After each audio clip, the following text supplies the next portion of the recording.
今天来复盘分析一下血与千代小樱一战。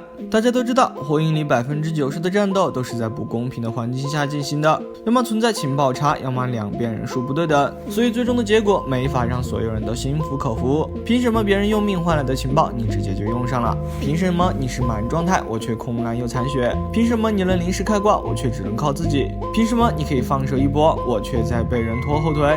凭什么你们几个打我一个，最后还要笑我弱？正因为各种的不对等，才让每场战斗都有那么多可讨论的地方。血与千代小樱一战就是这样一场充满争议的战斗。血是放水才输的，也几乎成了大家的共识。那本期视频就来仔细复盘一下这场战斗，看看血到底有没有放水。这场战斗是火影里最登峰造极的傀儡术的较量。傀儡术的强度主要表现在出其不意的攻击，让人防不胜防。其实所有的暗器都是这样，但凡带一点机关，对方就有可能反应不过来。想要躲避，需要对傀儡机关有足够的了解，才能预判傀儡的攻击。而这些能力，千代有，小樱没有。另外，为了提高傀儡术的容错率，傀儡师们都喜欢用毒。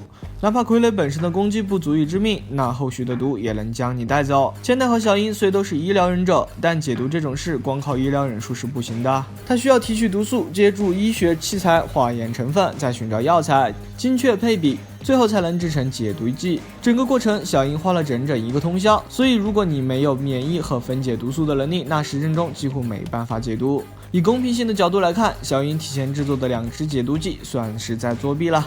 第一阶段的战斗，率先进攻的是千代，一波抄袭刀被飞流虎的尾巴轻松破解。飞流虎是防御等级很高的傀儡，即便千代对傀儡术非常了解，但缺少爆发输出的他也破不了飞流虎的防。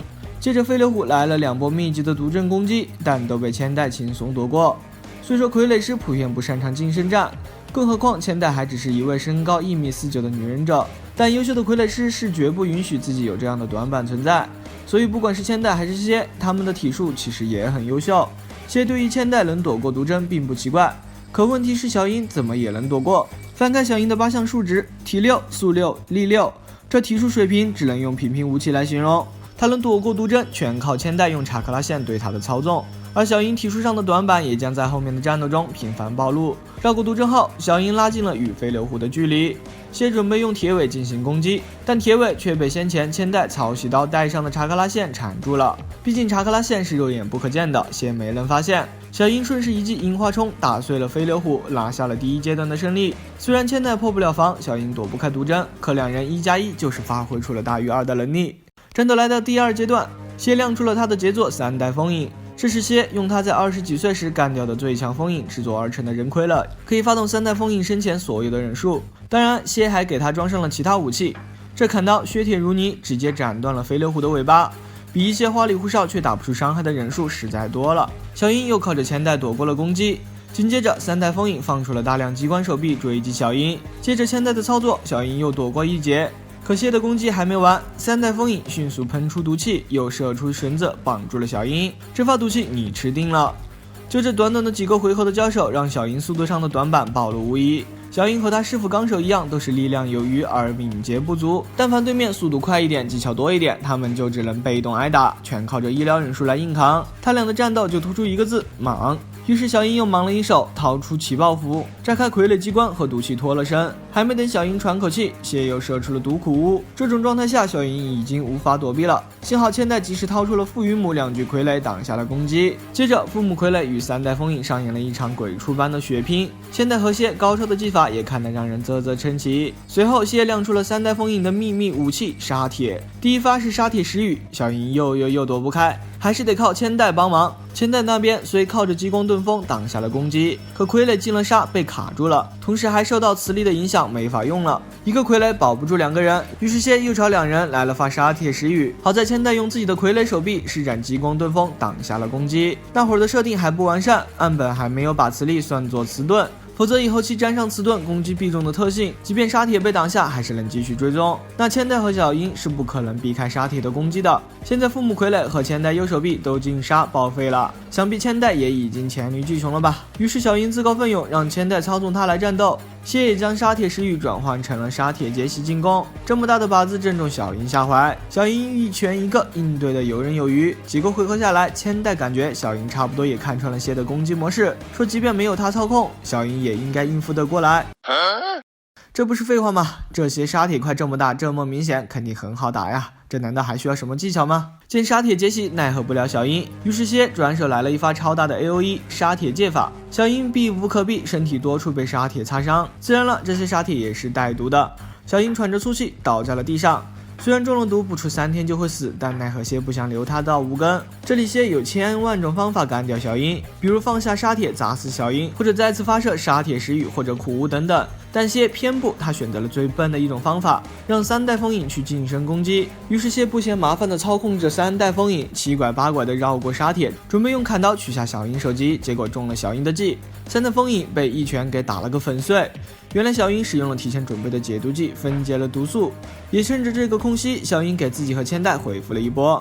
战斗来到第3阶段，谢脱下衣服亮出了自己人傀儡的本体，说自他加入小那场战斗后，已经很久没用过这副身体了。言下之意就是谢在加入小之前就已经把自己做成了人傀儡。同时千代还表示谢的样貌和他离开时一模一样，没有变化。之前看九郎说过谢是20几年前离开的村子，现在谢35岁，也就是说谢把自己做成人傀儡的时候还不到15岁。3代风影是10几年前失踪的，那些就是在25岁左右干掉的3代风影。而在游戏的小创生动画里，谢召唤3代风影还要摇手指，风沙太大还要用手遮眼睛，看上去这里谢还是肉身啊，这与漫画给出的时间线严重不符，所以小创生有多少含金量不用我多说了吧。回到正题上，谢掏出第一个卷轴，喷出火焰，但效果不佳。接着又朝小樱射出腹部的绳索，没错，小樱又没躲过。好在解毒剂的药效还在，不碍事。这时谢扇动起两臂上的螺旋桨，朝千代飞了过去。可惜这里大意了，也太自大了，他没有回收刚刚射出的绳索，哪怕他已经注意到小樱拉着绳索再往回扯了，谢还是不以为意。最后小樱快了谢一步，将谢拖了回去，给打散架了。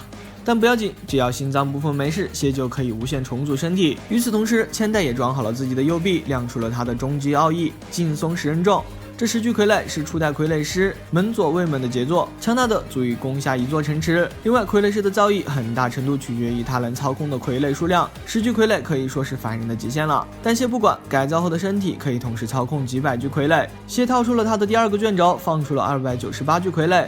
是秘技百击操演，可拥有攻下一个国家的能力。之前3代风影被打碎后，谢说就算使用其他人傀儡也没有意义了。言下之意就是谢的人傀儡不止3代风影和他本体2个，百击里一定是有人傀儡的。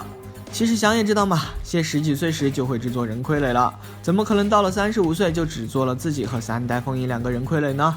只可惜傀儡并不是数量多就占有优势，毕竟人的精力是有限的，数量多了就无法对每个傀儡做到精细操控啊。所以我们看到百击在前期被千代的10击压了一头，原先谢的攻击小樱都躲不开，现在也都能躲开了。如果我是谢的话，肯定不会让298个傀儡一起上，我就5个5个的用，10个10个的用，反正我查克拉多耗也能把你们耗死。随着百击数量的减少，谢对傀儡的操作也越来越精细了。千代的10击便很快被谢给干烂了，还好小樱接过千代的封印术，将谢钉在了墙上，封锁了谢的查克拉，让所有的傀儡都宕机了。于是谢又当着千代和小樱的面表演了一遍移形大法，转移到了千代身后，准备给他来上一刀。好在小樱及时挡了下来。不是一直有很多人说小樱不救鸣人是贪生怕死吗？这里小樱都可以为认识还不到2天的千代婆婆挡刀，怎么可能会对鸣人见死不救呢？这时千代也做好了牺牲自己的准备，他把解毒剂注射给了小樱，毒不起作用了，那就让你身体受苦。先用刀不停在小樱身体里旋转抽插，非常狠毒。接着又卸掉手臂，准备把千代一起给干掉。千代吊着最后一口气，把父母傀儡拖过来，刺进了谢的心脏，终结了这场战斗。在如此虚弱的状态下，傀儡的动作自然快不到哪儿去，所以事后千代说谢其实看到了他最后的攻击，只是没有避开而已。虽然谢的手段十分恶毒，但他在内心深处尚存着一丝对亲情的渴望，这让他看到父母傀儡时有所触动，迟疑了一下，才葬送了性命。所以说谢放水实在有点牵强，放水的意思是故意打输，但我们从头到尾都能感受到谢其实是想杀掉千代和小樱的，只能说在最后关头，谢的人性战胜了理智，突如其来的恍惚是他自己也没想到的。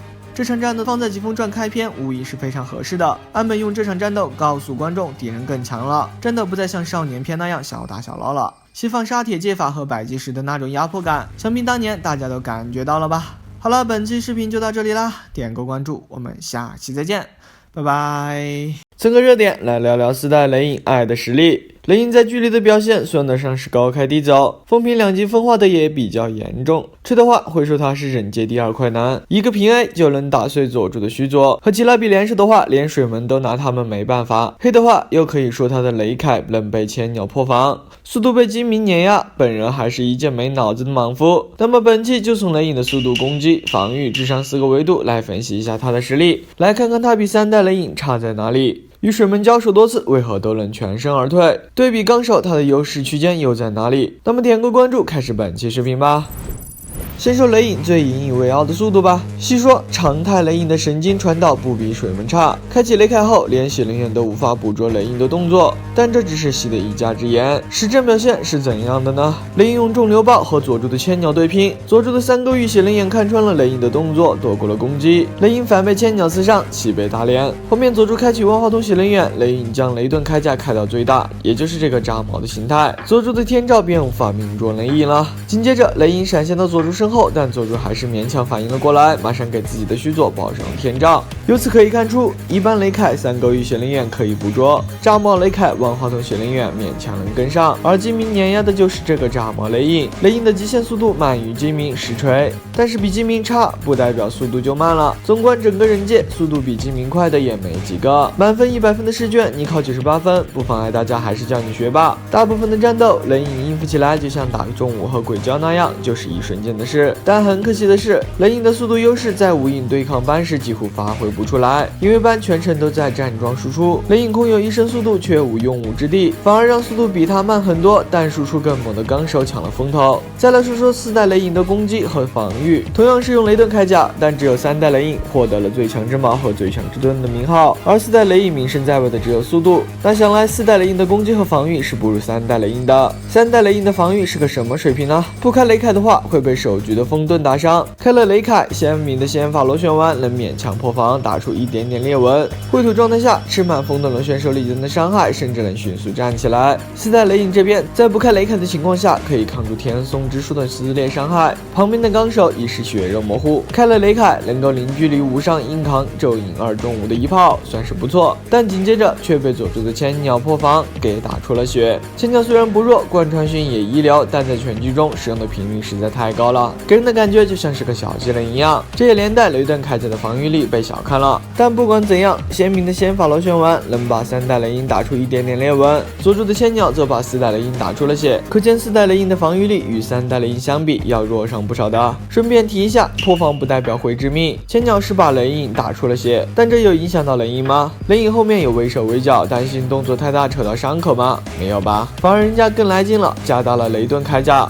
不是经常有人说水门只要给苦无附魔上风属性查克拉，或者用风盾螺旋丸就能打败雷影吗？但为什么双方交战那么多次，人家雷影还活得好好的呢？原因只有一个，那就是你的输出不能对雷影造成致命伤，光是能破防那是远远不够的。再说输出，无影会谈时，雷影一个肘击能干翻咒影2的重武，雷虐水平能打碎佐助的排骨须佐，把里面的佐助脖子打歪。但到了4战，村斩男8尾左脚的雷虐水平千代武却破不了班的排骨须佐，因此雷影后期全程绑定了大野木。虽然雷影在各个方面都没做到顶级，但是他不偏科，给雷影的攻击打8分，防御8分，速度9分，那综合起来说不定人家总分还能排第1呢。并且雷影的各项能力可不是他自己吹出来的，全都有旁人盖章。白绝这家伙的速度好快啊！香菱雷影的查克拉跟尾兽差不多。精明威力好大的拳头，要是被直接打中就完了，居然能跟得上这个状态的速度。宇智波斑速度真快。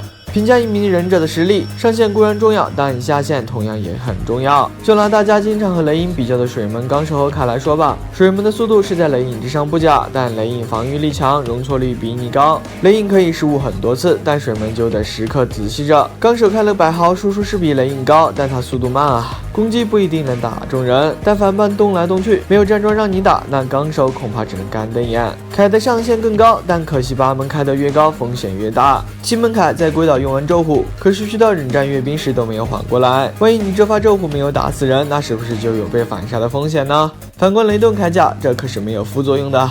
比起这3位，雷影各方面虽然都差了一点，可胜在稳。拼上限可能拼不过他们，但雷影更能保得住下限。最后说说雷影的智商，雷影一开始的表现就和他的外表一样，给人不太聪明的样子。可这都是因为他失去了最重要的弟弟，才气急败坏失了心智。作为旁观者的我们，当然能摆出一副高高在上的样子来指点迷津，嘲讽雷影的行为得不偿失。可人家当事人不会这样想啊，这样的事在火影里比比皆是。维罗被迪达拉抓走后，看九郎在明知不敌2个小的情况下，还是义无反顾地追了出去。后面守局支援我爱罗时，带着几个杀人拼命赶路，不让他们休息，被看九郎说这不像大吉头平时的作风。更别说还有连和鸣人男女朋友关系都还没确定出天，都可以为了鸣人舍掉性命呢。人非草木，孰人无情？雷影为自家兄弟恼羞成怒，我们又有什么好去指责的呢？除了有关奇拉比的事，也没见雷影有多失职啊。信念爱在与水门第一次交战时，就识破了飞雷神的机制，在得知比还活着的消息后，冷静分析了局势，得到了三船无爱罗和赵明明的认可，被推选成了联军统帅。与班交战中也是各种小心谨慎，更别说在任期间一系列的强兵政策让云影层实力大增，加藤木叶大旗都不敢喘一下。不说雷影足智多谋，但至少不会被智商这块给拖后腿。综合评定，雷影的实力在普通影级到强影之间，属于上限不低但下限极高的水平。打高端局可能有点吃力，但在中低单局乱杀。这不是博人传。我也不知道为什么岸本在2015年画的2个火影忍者外传，在我视频里的出镜率出奇的高。由于讲的是鸣人佐助成年后的故事，难免会被认作是博人传，所以但凡有涉及到这2个外传的内容，我都会不厌其烦的在前面加上一句：岸本亲笔画的火影忍者外传绯红花月篇。在岸本画的火影忍者外传绯色花月篇中，最早出自岸本画的火影忍者外传绯红花月篇。你要是不加，那马上就会被起脸。不会有人觉得博人传和火影是一回事吧？你用博人传的设定来套火影，垃圾博人传，关我大火影什么事？博人传又在毁设定了，博人传又在削弱鸣人佐助了，博人传啊，那没事了。所以本期视频我就来整合一下在这2个火影忍者外传中出现的新设定。佐助学会时空间忍术，但发动时空间忍术很费蓝。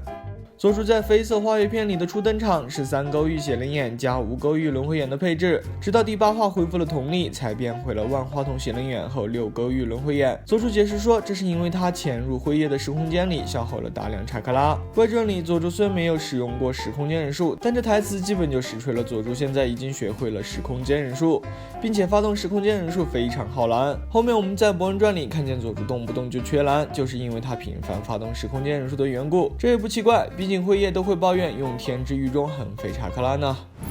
鸣人战斗意识下降，大家不是一直说鸣人现在都32岁了，肯定变强了吗？但事实上呢，鸣人与宇智波信交手中被捅了一刀，九老妈便嘲讽鸣人对战斗的感觉变迟钝了。事后鸣人自己也承认了这点，因为4战结束后天下太平，各国能接到的任务量骤减，才出现了新时代忍者越来越弱的情况，连普通忍者都没有什么可历练的机会，更别说鸣人了。放眼整个忍界就没有几个和鸣人旗鼓相当的忍者，那鸣人拿谁来练手呢？就算实力有提升，恐怕提升幅度也微乎其微吧。就好比你在青铜局玩了1万把，那也只能提升你对那个英雄技能的熟练度，提升不了你的战斗意识和临场应变能力啊。鸣人对仙人模式更加熟练，在鸣人出村找佐助路上，他感觉有人在跟踪，就一直开着仙人模式警觉着。后面在小樱被信抓走后，鸣人又开启了仙人模式来找小樱，并一直维持到他们到了大蛇丸的研究基地，续航时间大大延长了。就像我上一点所说的，鸣人的战斗意识下降了，但技能熟练度是可以提升的。豆身上的蛇特征与仙人模式无关。很多人觉得豆的仙人模式不完美，是因为仙人豆身上的蛇特征太多了。可是人家不开仙人模式时就是长这样啊，蛇瞳、紫色眼影、蛇鳞皮肤一样不少，身上任意部位都能变成蛇或长出蛇。开启仙人模式后，豆就只有长出龙角，眼白变黑2处变化而已。这和4月的仙人模式是一样的。龙地洞的完美仙人模式就是要长出龙角的。再看看现在这个孤儿院院长豆，他在不开仙人模式情况下，蛇特征也一样没少哦。再次实锤了这些蛇特征不是仙人模式带来的，人家豆就是完美仙人。水化之术加强。水化之术是鬼灯一族的秘术，那是身体变成水，免疫物理攻击，算得上是火影中最优秀的那批辅助忍术了。在满月照耀下的路这个外传中，岸本又给水化之术新增了治疗效果，辅助能力进一步提升。大蛇丸掌握克隆技术。4战后，大蛇丸对永生的探索仍没有停歇。这一时期，他已掌握了克隆技术，宇智波信、四月 SP 都是他的克隆作品。有了大蛇丸这个先例，那想必就算《博人传》里出现克隆人人造人，大家也不会奇怪吧？大蛇丸对克隆人的定义就是拥有独立人格和自主意识，永远不会消失的影分身。独立人格、自主意识，记住这2个特点，在后续的《博人传》中也会涉及哦。所以说，《博人传》哪敢吃设定，都是沿用火影里的设定罢了。好了，本期视频就到这里了，点个关注，我们下期再见，拜拜。